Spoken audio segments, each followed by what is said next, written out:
Ah, jamani, hapa tunajaribu tafuta. Lazima tutafute kwa sababu kuna mambo mengine ambayo yanatisha. Kwa hiyo mimi leo wazo limenijia kutafuta haya mambo yanayoendelea ndani ya dini yameandikwa wapi? Kwa sababu kuna mambo ambayo yanaaminika sana, yaani kwenye dini wasipoyaona wanaona ni kama wewe bado, na unapopewa mfano uongozi hivi au nini mpaka uonekane kwenye hizo. So nimejaribu kutafuta, nilikuwa natafuta hapa, nimetafuta hapa, sijui Mwanzo nitaipata, sijui Kutoka nitaipata, sijui ni Ufunuo, sijui Yeremia, yaani sijui niweza kupata wapi. Mimi naomba mnisaidie hili swala la kola na yale mavazi na kofia zenye pembe mbili na fimbo ndefu, hivi vimeandikwa wapi kwenye Biblia vile? Kwa sababu tumeagizwa kwenye Biblia tumfuate Yesu. Hivi Yesu alivivaaga? Ni msongo wa mawazo sijui. Hebu nisaidieni wapendwa, nisaidieni kuviona, kwa sababu vile siku hizi ndivyo utakatifu. Yaani ukimkuta mtu amepiga kola, wengine wanaanza kuzunguka kabisa, huyo sasa askofu ndio mchungaji mkubwa.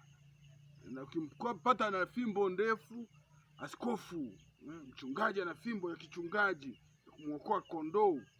Sasa hebu jaribu kunisaidia kutafuta, au hii fimbo ndio ile ya Musa? Sasa Musa nayo, ya Musa kweli ilikuwa vile? Ya Musa hii wakiibwaga chini na yenyewe itakuwa nyoka? Jamani, ni mawazo tu, ni mawazo. Wapendwa, hebu nisaidieni mwenzenu, saidie mimi mwenzenu. Mimi mtume kwa kweli hapa naona kama anachemka. Hebu jaribu kunisaidia, wachungaji, manabii, mitume wenzangu, wainjilisti, walimu wa neno. Hebu jaribu kunipambanulia hili nalo nilielewe kidogo hapo kwenye comment section. Kwenye comment section hapo. Mimi nimechemka, lakini wapo mitume na manabii, kwa sababu kulingana na mimi haya ndiyo yamepotosha watu. Wameshindwa kujua utakatifu, wameshindwa kujua wokovu, wameshindwa kujua kumfuata Yesu ni nini.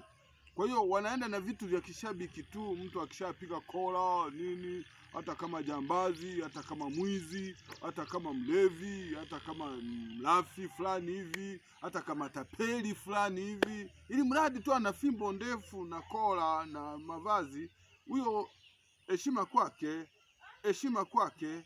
Lakini nikienda na pamba zangu hizi, nani akuelewe ndugu yangu? Sasa hebu niambieni hapo. Lakini pia kuna WhatsApp namba yangu hapa chini, unaweza pia kunitafuta kwenye WhatsApp. Lazima dini ifanyiwe kitu ambacho mzungu anaita decolonization. Huu utumwa wa wazungu na vitu tulivyoletewa na wazungu tukashindwa kuvihoji. Sasa tuna akili, tunauliza vili kujaje kwenye habari za kumfuata Yesu. Asante.